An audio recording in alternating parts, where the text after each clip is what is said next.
ఆమె నిజమే ప్రభువా, కుక్క పిల్లలు కూడా తమ యజమానుల బల మీద నుండి పడు ముక్కలు తిన్నును కదా. నేను కుక్కనేనయ్యా.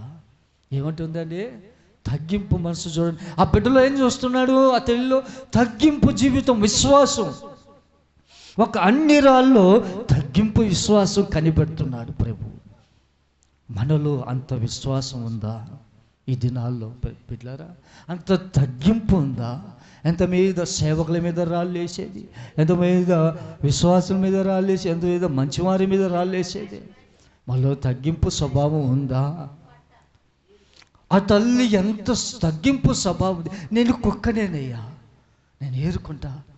కుక్క పిల్ల మీద వేస్తే ఆ రొట్టె ముక్కలు ఏరుకుంటాయయ్యా. ఆ తినే దాన్ని నేను ప్రభువాన్ని ప్రభు వెంట పరిగిస్తూ శిష్యులు గది, అమ్మ నీకెందుకు ప్రభు నీ మాట ఎందుకు నువ్వు పోతలే అంటే శిష్యుల మాట కూడా లెక్క చేయట్లా, ప్రభు మాట లెక్క చేస్తా. నేను కుక్కనేనయ్యా. ఎందుకంటే తల్లి ఇంకెవరి దగ్గర రక్షణ దొరకదు, ఇంకెవరి దగ్గర స్వస్థత లేదు, ఎక్కడికి వెళ్ళినా లేదు. నా కుమార్తెకి బాగు కాదు, ఈయన బాగు చేయగలదు. నమ్మింది, గట్టిగా నమ్మింది. ప్రభు పాదాలు పట్టుకోవడానికి పరిగిస్తుందండి. ప్రభు నోట గుండా వచ్చే ప్రతి మాటని ఎదుర్కొంటుంది, తిరస్కరించడం లోపడుతుంది. నేను తక్కువ నేనయ్యా కుక్కలు పోయి వేసిన రొట్టె ముక్కలు ఏరుకుంటానయ్యా. ఇంకా కావాలి, ఆ రొట్టె ముక్కలు నాకు కావాలి ప్రభు, కావాలి. ఎవరి కోసం అడుగుతుందండి? తన బిడ్డను కాపాడుకోవడానికి. చూడండి, తన ఒక్క కుమార్తెను కాపాడుకోవడానికి, బతికించుకోవడానికి. ఎందుకంటే కన్న పేరు కదా ఆ బంధం అండి, ఆ తల్లి బంధం. భూ సంబంధమైన ఆ బంధమే అంతగా అల్లాడుతుంటే పర సంబంధమైన ఆత్మీయ బంధం ఇంకెంత అల్లాడుతుంటుంది. ఒక ఆత్మ నశించిపోతుంటే దైవజనుడు కడుపు ఎంత రగిలిపోతుంది, దైవజనురాలు కడుపు ఎంత రగిలిపోతుంది. ఆ ఆత్మ నశించిపోతుంది, నా కుమార్తె నశించిపోతుంది. ప్రభు ఈ దినం మనందరితో మాట్లాడుతున్నాడు ప్రభు. ఈ మాటతో ఎంత రగిలిపోతుంది కడుపు. నేను ఆ రొట్టెని ఏరుకుంటానయ్యా, నాకు కావాలి స్వస్థత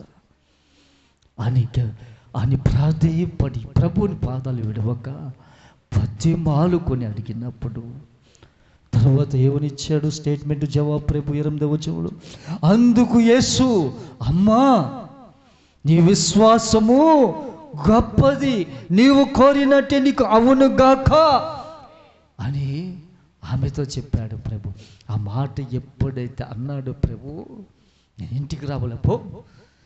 ఈ మాట ఎక్కడికి వెళ్ళి స్వస్థపరిచింది? ఆమె బయటకు వచ్చి ఆ వీధిలో ఆ దారిన పోతున్నాడు ప్రభు. ఆ దారిలో ప్రభు అడిగితే అక్కడ చేరి ప్రభు దాన్ని గద్దిస్తే ఇంటిలో ఆ పసిబిడ్డని పట్టి పీడిస్తున్నారు. దయ్యం వదిలి వెళ్ళిపోయింది. ఆమేన్, హల్లెలూయా. అమ్మా నీ విశ్వాసము గొప్పది, నీవు కోరినట్టు అవును గాక. ఆమేన్. చూడండి,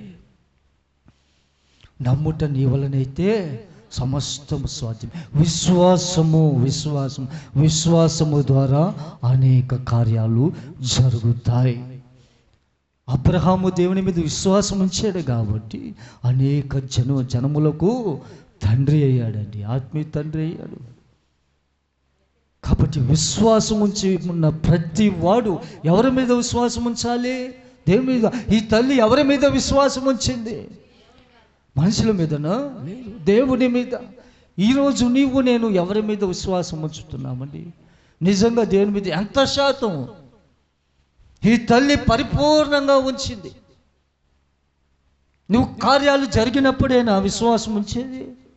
ఆ బిడ్డ ఎలా ఉంచిందంటే, నా కుమార్తె స్వస్థ పొందితేనే కాదు, నా జీవిత కాలం నీకు రుణస్థురాలని ఉంటా, రుణపడి ఉంటా, నిన్ను నా సొంత రక్షకుడిగా అంగీకరిస్తాను ప్రభువా. నా బ్రతుకు దినములన్నీ నీ సేవలే నీ గడుపుతా, నీలోనే నేను బ్రతుకుతానయ్యా అని తీర్మానం చేసుకుంది. ఈరోజు మన తీర్మానం ఎలా ఉంది? కొంతకాలం చక్కగా దేవుని ఆత్మీయతలు నడుస్తాం, తర్వాత కొంతకాలం పడిపోయి వెనుక తిరుగుతాం. వెనుక తిరిగే అనుభవంలో మా క్రైస్తవులు ఉండకూడదు, ముందుకు నడిచే అనుభవంలో ఉండాలి. హల్లెలూయా. ఆమె విశ్వాసం చూడండి ఎంత గొప్పదో. ఈరోజు ఒక అన్యురాలు తీసుకొచ్చి మన మధ్యలో పెడుతున్నాడు ప్రభు. బిడ్డలారా, సంగమా, నీ విశ్వాసం ఎంత ఉంది? ఈరోజు ఎలా ఉంది? ఏ సమస్యలను కృంగిపోతున్నావు? ఏ సమస్యలు కూడా నువ్వు వెళుతున్నావు? నీ విశ్వాసం ఉంచుతున్నావా? ఆ విశ్వాసం ద్వారా నువ్వు ప్రార్థన చేస్తున్నావా?